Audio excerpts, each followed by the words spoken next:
Hello साथीहरु, good morning. आशा गर्छु तपाईहरु खुसी हुनुहुन्छ, आनन्द हुनुहुन्छ भनेर म विश्वास गर्दछु। र आज यो बिहानीको समयमा तपाईहरुको ब्लिचमा फेरि पनि ब्लग लिएर आएको छु। र विशेष गरी मैले चाहिँ विगतको दिनहरुमा चाहिँ मैले ब्लगहरु बनाइरहेको थिइनँ, किन भन्दाखेरि चाहिँ साँचो कुरा भन्दाखेरि चाहिँ मलाई यो ब्लगहरु बनाउन अलिक अप्ठ्यारो लागिरहेको थियो। अनि त्यही कारणले गर्दाखेरि चाहिँ मैले बनाइरहेको थिइनँ। तर फेरि पनि मैले चाहिँ यो ब्लगहरुलाई फेरि पनि मैले कन्टिन्यू गर्नुपर्छ भनेर चाहिँ मैले फेरि पनि तपाईहरुको माझमा लिएर आएको छु। र अहिले बिहानीको 7 बजेको छ भने अब चाहिँ हामी स्पेशल आज के छ भन्दाखेरि चाहिँ आज चाहिँ हामी चाहिँ नेपाल जाँदैछौँ। अनि नेपालमा जाँदा किन जाने भन्दाखेरि चाहिँ त्यहाँनेरि चाहिँ विवाह भएको कारणले गर्दाखेरि हामीलाई पनि बोलाउनु भएको छ। र हामी श्रीमान श्रीमती चाहिँ त्यो विवाहको कार्यक्रममा हामी जान लागिरहेका छौँ। र विशेष गरी चाहिँ म तपाईहरुलाई आज जाँदै म तपाईहरुलाई केही जानकारीहरू दिन चाहन्छु। र त्यसको पहिला चाहिँ अब म जानेछु खाजाहरू खानका लागि। अनि फर्स्टमा चाहिँ म खाजाहरू खाएर नुहाउने छु। अनि त्यसको पछाडि चाहिँ तपाईहरु मसँग जोडिँदै गर्नुहोला है। हामीलाई चाहिँ अलिकति टाइम लाग्ने भएको कारणले हामीले चाहिँ छिटो छिटो रेडी हुनुपर्ने छ। र म तपाईहरुलाई जाँदा बाटोमा केही जानकारीहरू पनि दिनेछु। जस्तै कि अब कतिजनालाई अब भारतबाट हुनुहुने साथीहरू हुनुहुन्छ हैन, जस्तै अब नेपाल जाँदाखेरि के कस्तो कुराहरू लाग्छ, अनि कहाँ जानुपर्छ, के गर्नुपर्ने कुराहरू पनि म तपाईहरुलाई बीच-बीचमा बताउने छु। र यसको लागि चाहिँ तपाईले पुरा भिडियो हेर्नुपर्ने हुन्छ र तपाईहरुसँग चाहिँ मसँग जोडिनु। फाइनली साथीहरु, म चाहिँ रेडी भइसकिसकेको छु। र यसरी हल्का सिम्पल हुन त अब बिहेमा साडी लगाएर जान्छन्। मलाई चाहिँ अब साडी लगाउनुलाई सक्दिनँ, लगाउनु त आउँछ तर हिँड्न सक्दिनँ क्या, अलिक असुविधा हुन्छ, कम्फर्टेबल फिल हुँदैन, जसले गर्दाखेरि चाहिँ कहीँ बस्न मन लाग्दैन साडी लगाएपछि चाहिँ। अनि म चाहिँ कुर्ता सुरुवालै लगाएर गइरहेको छु। हल्का यसरी सिम्पल मेकअप गरेर जाँदैछु। हुन्छ साथीहरु, मसँग तपाईहरु जोडिँदै गर्नुभएको होस्। म तपाईहरुलाई फाइनली हामी चाहिँ यसरी रेडी भएर अब स्कुटीमा जान आँटेका छौँ।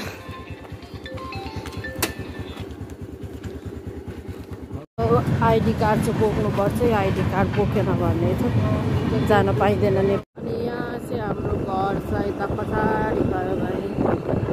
अनि यो चाहिँ फ्लाइओभर हो। यहाँबाट चाहिँ हामी जाँदैछौँ। ल साथीहरु, म तपाईहरुलाई देखाउने छु नेपाल जाँदाखेरि के गर्नुपर्छ, के चाहिन्छ भन्ने कुराहरू म तपाईहरुलाई बताउने छु। तपाईहरु मसँग जोडिनु होला। घर जाने बाटोको भ्यूहरू कति राम्रो छ है। बाटोहरू कति राम्रो छ है, सुन्दर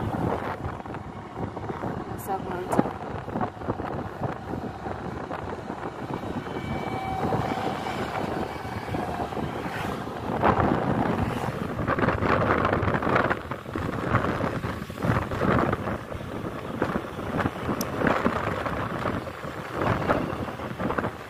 साथीहरु, त्यहाँनेरि इन्डियामा जाँदाखेरि चाहिँ नेपालमा जाँदाखेरि चाहिँ आफ्नो आधार कार्डहरू, आइडी कार्डहरू चाहिँ बोक्नलाई नबिर्सिनु होला। त्यो भएन भने जान पाइँदैन। अनि त्यहाँनेरि गएर चाहिँ दुईटा ब्रिज छ, पुल छ हैन। एउटाबाट चाहिँ ठुलो गाडी कारहरू जाने छ र अर्को पट्टि चाहिँ सानो स्कुटीहरू, टोटोहरू जानको लागि बाटोहरू छ हैन। अनि त्यहाँनेरि चाहिँ तपाईहरुले पुलमा गइसकेपछि, ब्रिजमा पुगेपछि, पानी ट्याङ्कीको ब्रिजमा पुगिसकेपछि चाहिँ तपाईहरुले चाहिँ हैन त्यहाँनेरि अब पैसाहरू, भाडाहरूको लागि पनि अब तपाईहरुले चिन्ता गर्नु पर्दैन। त्यहाँनेरि आइसी 20 रुपिस मात्रै लाग्छ हैन, त्यहाँभन्दा बेसी लाग्दैन। र हामी चाहिँ यसरी पानी घट्टामा आइपुगिसक्यौँ। के यसलाई त के पो भन्छ हौ सरी भन्नु न ए रथ खोला आइसक्यो रथ खोला आइसकिसक्यौँ हामी चाहिँ साथीहरू यसरी अनि हामी चाहिँ स्कुटीमा भएको कारणले गर्दाखेरि चाहिँ हामीलाई ठुलो ठुलो कार गाडीहरूले ओभरटेक गर्छ है अनि हामीलाई अब हामी पनि एक दिन किन्नेछौँ ठुलै गाडी र यसरी हामी रथ खोला कटिसकिसकेका छौँ। हेर्न सक्नुहुन्छ कति सुन्दर छ हाम्रो नक्सलबाडी। अब हामी चाहिँ पानटेङ्की जाँदैछौँ। पानटेङ्की हेर्न सक्नुहुन्छ यहाँ हामी मान्छेहरू घुम्नलाई कता कता कता जान्छ तर हाम्रै यही नक्सलबाडी पानटेङ्की नै कति राम्रो राम्रो भ्युजहरू छ हेर्नको लागि। अनि यही घुम्नु किन जानु टाढा जस्तो लाग्छ मलाई चाहिँ।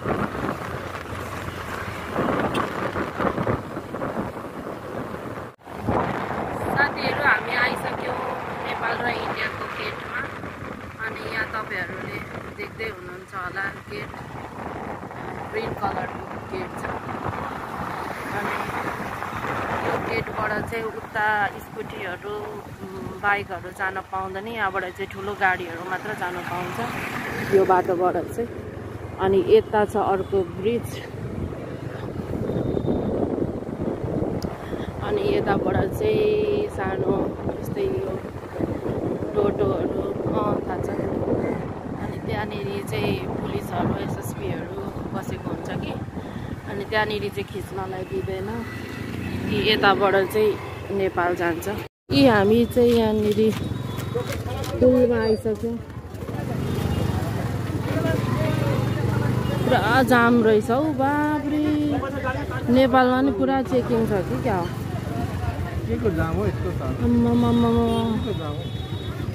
मेला लागेको छ यहाँ दुर्गा पूजाको मेला लाग्यो। के पुलमा लाग्छ र मेला? अचम्मको कुरा गर्छन्।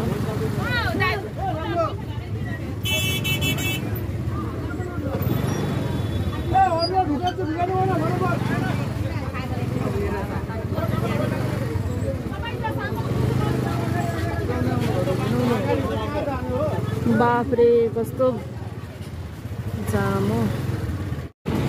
अनि यो चाहिँ हो साथीहरू नेपालको गाउँहरू। यो तल मुनि भएको चाहिँ नेपाल हो। नेपालको गाउँ यता चाहिँ नेपाल पर्छ। अनि त्यहाँनिर पर चेकिङ हेर्दै हुनुहुन्छ। यस्तो सामानहरू पनि लान्छ यहाँबाट। यो चाहिँ बोर्डरको ब्रिज हो। यो माथिको ब्रिज चाहिँ फेरि जानु पाइँदैन सानो गाडीहरू। नेपाल आइपुग्यो काकरभिट्टा। हामी काकरभिट्टा आइसकिसकेका छौँ र यहाँनिर चाहिँ अब हामी चाहिँ भन्सार जानुपर्ने हुन्छ। किन भन्दाखेरि इन्डियन जति पनि स्कुटीहरू छ होइन गाडीहरू कारहरू छ सबै चाहिँ पहिले हामी भन्सारमा चाहिँ त्यहाँनिर चाहिँ हामीले सुविधा काट्नु पर्ने छ। त्यो चाहिँ निःशुल्क सुविधा हो। त्यसमा चाहिँ कुनै पैसाहरू लाग्दैन। काकरभिट्टादेखि लिएर धुलाबारीसम्म तपाईँहरू जानुभयो भने चाहिँ त्यहाँनिर निःशुल्क सुविधाहरू दिनुहुन्छ। र यसरी अगाडि हेर्न सक्नुहुन्छ त्यहाँनिर नेपालको पुलिसहरू बस्नु भएको छ चेकिङको लागि। र हामी चाहिँ यहाँनिर यसरी भन्सारभित्र जाँदैछौँ सुविधा काट्नका लागि। र यसरी हामी त्यहाँनिर लाइनहरू लागिरहेका छौँ। अनि उहाँ चाहिँ श्रीमान बसिरहनु भएको छ भने मैले चाहिँ यहाँ काटिरहेको छु। साथीहरू यो चाहिँ हाम्रो सुविधा हो। यसरी काटिसकेका छौँ र हामी त्यहाँनिर गेटमा बस्नुहुन्छ जति पनि हाम्रो सुरक्षाकर्मीहरू उहाँहरूले चाहिँ यो चेक गर्नुहुनेछ। हातमै बोकेर लिएर जानु होला यसलाई। र त्यहाँ पछाडि अलिक पर कटेपछि पनि फेरि उहाँहरूले चेक गर्नुहुन्छ। म चाहिँ यो भिडियोहरू देखाउन सक्दिनँ साथीहरू। यो भिडियो चाहिँ म देखाउन सक्दिनँ किन भन्दाखेरि चाहिँ त्यहाँ चाहिँ अलिकति एलाउ छैन यो गर्नको लागि। अनि हामी चाहिँ भन्सारबाट हामी चेक गरेर काकरभिट्टा हामी छिरिसकिसकेका छौँ। साथीहरू, म तपाईँहरूलाई अर्को के जानकारी दिन चाहन्छु भन्दाखेरि चाहिँ तपाईँहरूले जति पनि आफ्नो गाडीको कागजहरू छ, बिल बुकहरू छ, त्यो सबै तपाईँहरूले लिएर आउनुपर्ने हुन्छ। किन भन्दाखेरि त्यो दिएपछि चाहिँ उहाँहरूले यो सुविधा काटिदिनुहुनेछ र तपाईँहरू यसरी निःशुल्क नेपाल को काँक्राभिट्टादेखि धुलाबारीसम्म चाहिँ तपाईँहरू घुम्नु या सपिङ गर्न सक्नुहुनेछ। र यसरी हामी चाहिँ अब हामी जाँदैछौँ हाम्रो गन्तव्य चाहिँ इटाभाटासम्म छ र त्यहाँ विवाहको कार्यक्रममा हामी जानेछौँ। र त्यहाँ जानुभन्दा अगाडि हामी चाहिँ पेट्रोल लगाएर हामी जानेछौँ। किन भन्दाखेरि हाम्रो गाडीमा चाहिँ पेट्रोल सकिन लागेको भएर चाहिँ हामी यहाँ पेट्रोल पम्पमा हामी जानेछौँ।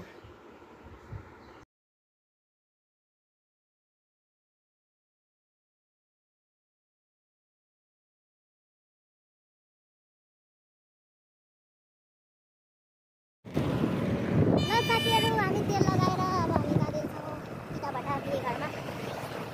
हामीसँग मसँग जोडिराख्नु होला। म तपाईँहरूलाई हाम्रो नेपालको कल्चर विवाह कसरी हुन्छ होइन, म तपाईँहरूलाई थोरै थोरै मात्रामा भए पनि तपाईँहरूलाई देखाउने छु। हुन त तपाईँहरूले हेरिसक्नु भएको होला, तर पनि अब गाउँअनुसारको फरक हुन्छ। हाम्रो इन्डियामा अलिकति अर्कै तरिकाले हुन्छ भने नेपालमा अब अलिकति अनि त्यही कारणले गर्दाखेरि चाहिँ तपाईँहरू मसँग अन्तिमसम्म जोडिरहनु होला। यहाँको बाटोहरू चाहिँ बनाउँदै गरेको कारणले गर्दाखेरि चाहिँ सानो छ कि, अन्त यस्तो गाडीहरूले ओभरटेक गर्छ क्या। यसरी हामी सिधै गइरहेको मान्छेलाई पनि जान नदिएर हामी चाहिँ कता जानु, हामी चाहिँ के यता जानु उडेर।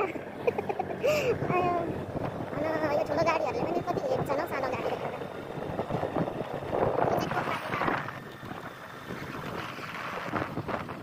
टोप्ला बगान हो।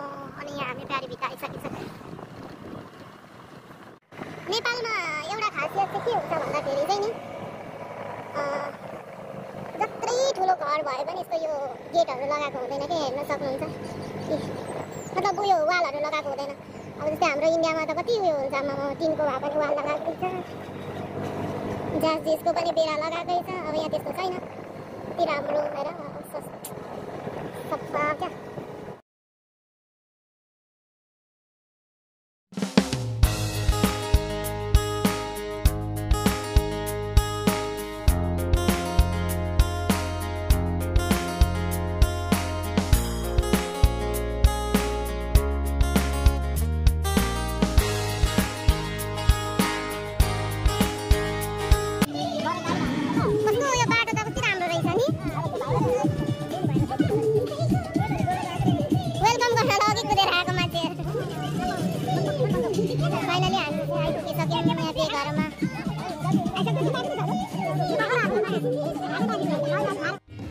साथीहरू, यहाँनिर हाम्रो दुल्हा राजा पनि आइसक्नु भइसकेको छ। प्रवेश गर्दै हुनुहुन्छ हलमा।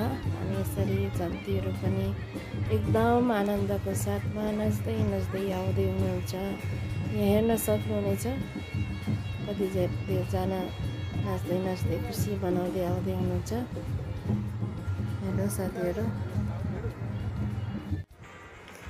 साथीहरू, हामी चाहिँ यहाँनिर खाना खानका लागि अब हामी यहाँ गइसकिसकेका छौँ र तपाईँहरूले हेर्न सक्नुहुनेछ। यहाँ मेरो हस्बेन्डले चाहिँ मलाई प्लेट दिन कोसिस गरिरहनु भएको छ र म आफै लिनेछु।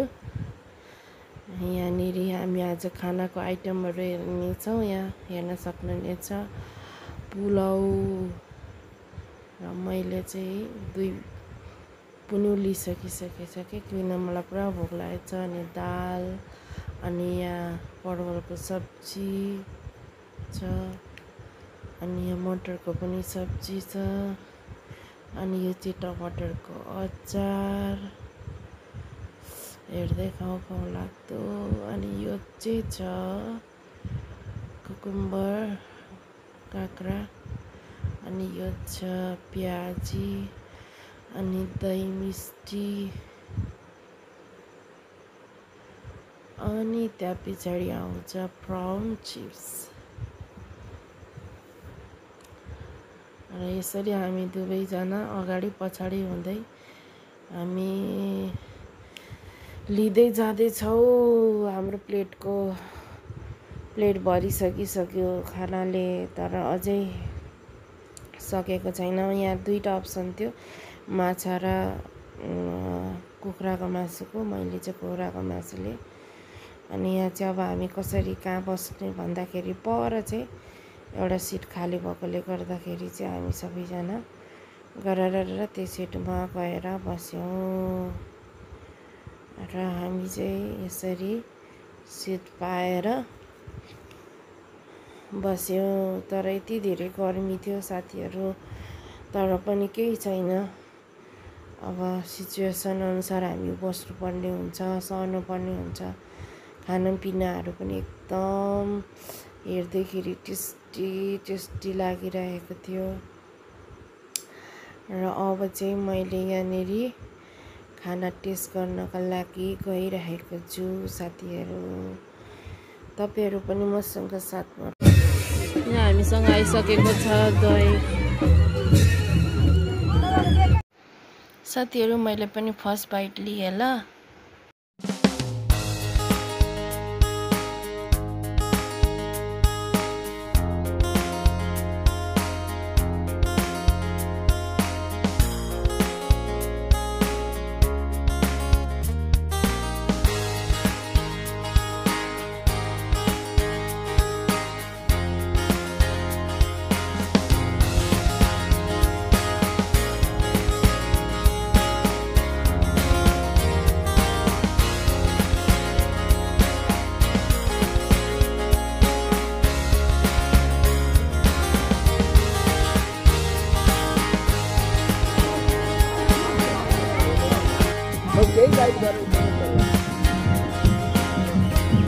ल बाई बाई। लु बस्नु है।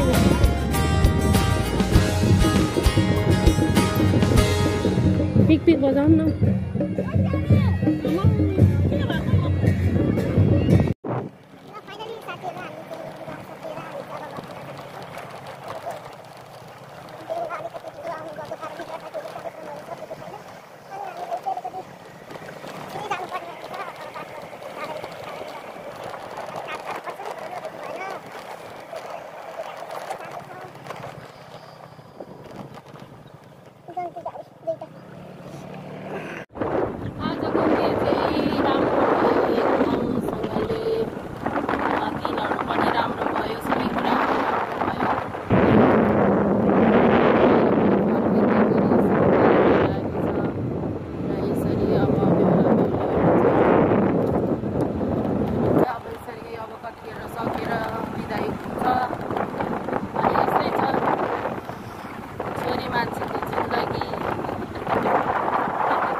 साथीहरू हामी चाहिँ घर आइपुगिसकेका छौँ र हामी चाहिँ एकदम थाकेको कारणले गर्दा हामी चाहिँ ड्रेस चेन्ज गरेर चाहिँ मैले चाहिँ यो ब्लगलाई इन्ड गर्नुपर्छ हैन। ब्लगलाई इन्ड गरेन भने फेरि राम्रो देख्दैन नि त। त्यही भएर म चाहिँ तपाईँहरूसँग यहाँनिर केही कुराहरू भन्नको लागि आएको छु। र विशेष गरी म तपाईँहरूलाई के भन्छु भन्दाखेरि चाहिँ आज जति पनि तपाईँहरूले हेर्नुभयो, आई होप तपाईँहरू पनि इन्जोय गर्नुभयो होला। म पनि इन्जोय गरेँ आजको विवाहको यसमा प्रोग्राममा। अनि जाँदाखेरि हैन जर्नीको समयमा पनि कति इन्जोयहरू गरियो। तपाईँले जति पनि जानकारीहरू पाउनु भएको छ त्यसको तपाईँले केही सल्लाह अनि त्यसको केही कुराहरू राख्न चाहनुहुन्छ भने तपाईँहरूले कमेन्टको द्वारा तपाईँहरूले राख्न सक्नुहुनेछ। र केही कुराहरू जानकारी चाहिएमा तपाईँहरूले मसँग सोध्नुहुनेछ कमेन्टको माध्यमद्वारा। र म तपाईँहरूसँग आशा गर्छु कि तपाईँहरूले मेरो जति पनि ब्लगहरू हेर्नुभएको छ त्यसलाई चाहिँ तपाईँहरूले लाइक अनि कमेन्ट अनि सब्सक्राइब पनि गरिदिनु होला, ताकि त्यो तपाईँहरूको एउटा सानो लाइकले गर्दाखेरि म चाहिँ भोलिको दिनमा अरू नयाँ नयाँ ब्लगहरू ल्याउनका लागि अझै उत्साहित हुँ भनेर चाहिँ मात्रै हो हैन। र अर्को कुरा चाहिँ अनि अब म ब्लगलाई इन गर्न गइरहेको छु, किन भन्दा अब बेलुकीको खानाहरू पकाएर खानुपर्ने छ। र यसरी तपाईँहरूले मसँग आज दिनभरि मसँग तपाईँहरू जोडिनु भएको छ। तपाईँहरूलाई धेरै धेरै धन्यवाद। र यसरी जोडिँदै जानुभएको होस् र जति पनि नयाँ हुनुहुन्छ तपाईँहरूलाई पनि स्वागत छ मेरो भ्लगमा। हुन्छ बाई बाई, गुड नाइट।